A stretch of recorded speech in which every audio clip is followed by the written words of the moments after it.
Matt Galashaw, said to me, "Hey man, I can't preach at this church over in Kensington." And that whole sequence from preaching out on the streets, sort of being an ordained minister at this church. This is 02, 03. Saved 96, preaching on the street for many years, boom, boom, boom. So I go to this little Calvary Bible church. It was in Kensington on Frankfurt and Venango.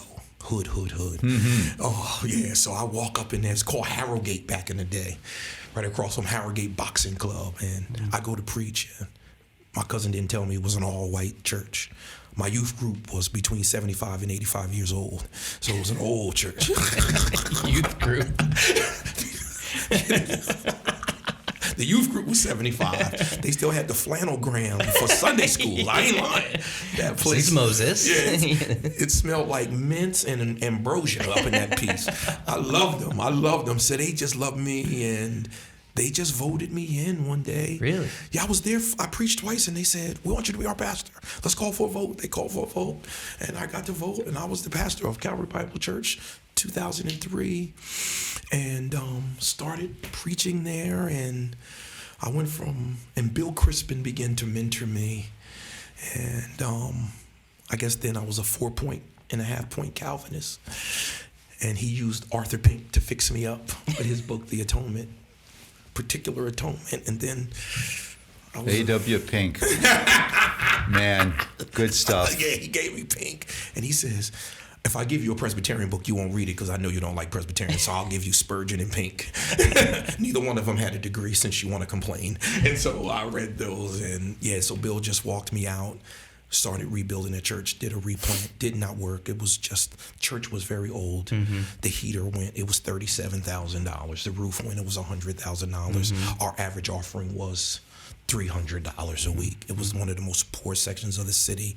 Transitioned from there to serve as an interim pastor at Liberty Church, Liberty with an I, under Bradford and Steve Huber, great crew. And I was there in the Roxborough section. And while I was there, man,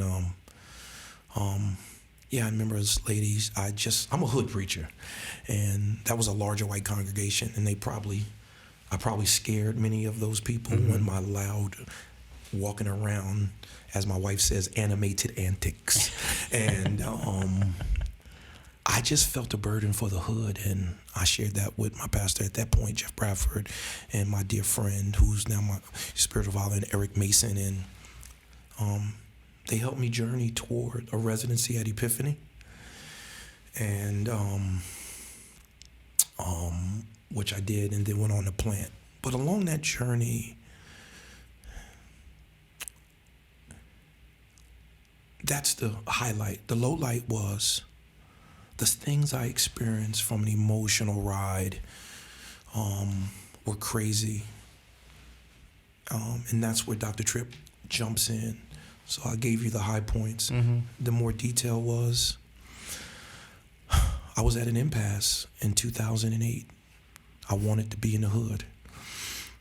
My Acts 29 bros got together and was ready to rebuke me for trying to go, Sarah Palin rogue, trying to go rogue, trying to go Ricky Martin rogue, leave the group and do my solo thing, and in my feelings. And Marion Clark, I called Marion Clark, and I was really emotional. And Marion's a little tiny little, low talker, as Jerry Seinfeld would say. Mm-hmm. He's a low talker. And he said, "Doug, calm down. The Lord is going to work this out." And I'm hysterical. Right. "Doug, calm down." He took me over to Monk's and had me a Chimay. I wouldn't buy a Chimay for $1 million, but he bought it for me. And he bought me a sandwich from a place called Black Sheep. Barbecue turkey, I'll never forget that. And he just looked at me and said, "This is what we're going to do. You're going to be a Presbyterian. 10th is going to help you. And we're going to plant you. We're going to call," he always called Dr. Mason Eric, "and we're going to figure this out. But this is God's good providence.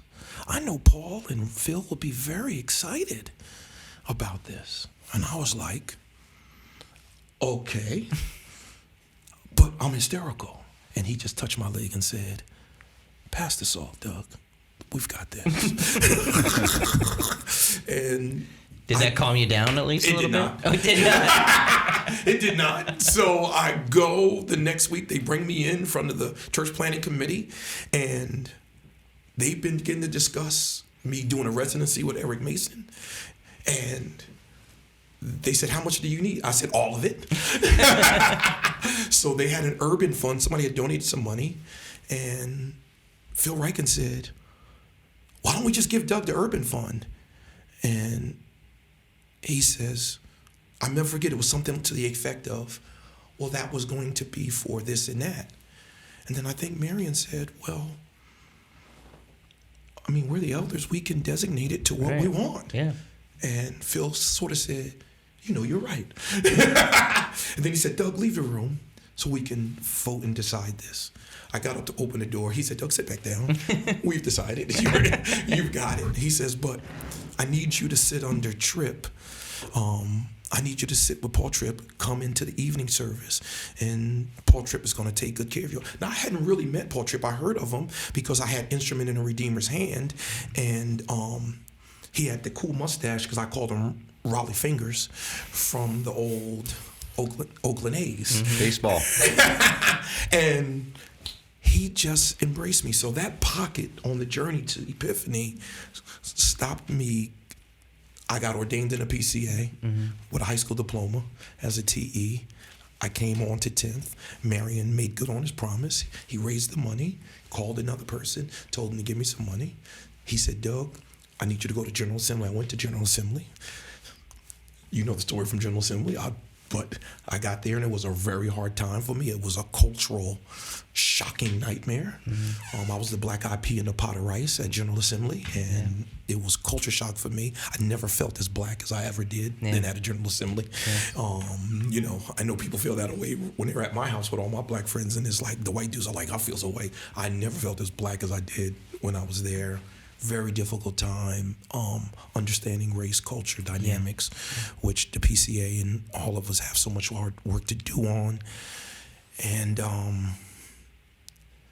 but through that journey, Dr. Eric Mason and Dr. Paul Tripp carried me on their back from exegesis to Cheerios, from paying for my parking and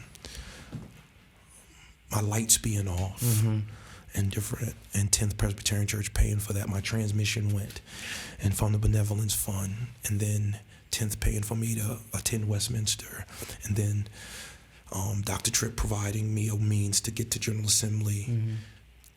Being in General Assembly, and a church withdrew from their support of me while I got there, and Dr. Tripp shook me into I was ready to sleep in the lobby.